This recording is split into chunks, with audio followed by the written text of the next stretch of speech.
Tommy had never felt more lost in his life than he did on the first day of his sophomore year in high school. He had just transferred from a school in a different state and had no friends, no idea where his classes were, and no clue how to fit in. He walked into his first class of the day, feeling like a fish out of water. The teacher greeted him and asked him to introduce himself to the class. "Hi, my name is Tommy, and I just moved here from out of state," he said, trying his best to sound confident. The class stared at him, and he felt like he was under a microscope. He had never been good at making friends, and he was afraid that this year would be no different. As the day went on, Tommy found himself feeling more and more overwhelmed.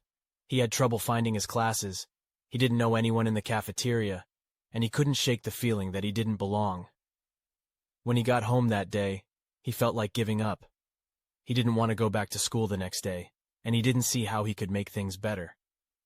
That night, he was scrolling through his phone when he came across a quote that caught his eye. "The only way to do great work is to love what you do." It was by Steve Jobs, someone Tommy had always admired. He thought about that quote for a long time. Did he love anything? Was there something he was passionate about that could help him through this difficult time? The answer came to him in the form of a memory. When he was younger, he had loved to draw. He had spent hours creating sketches and paintings, lost in the world of his imagination. Tommy decided that he would start drawing again.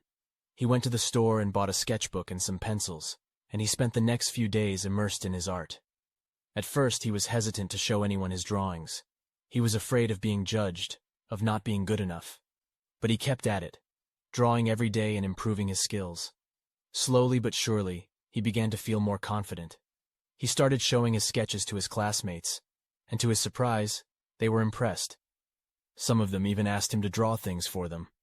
Tommy had found his passion, and it was giving him a sense of purpose that he had never felt before. He wasn't just going through the motions of high school anymore. He was creating something beautiful and meaningful.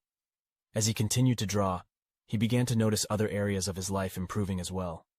He was more focused in his classes, he was making new friends,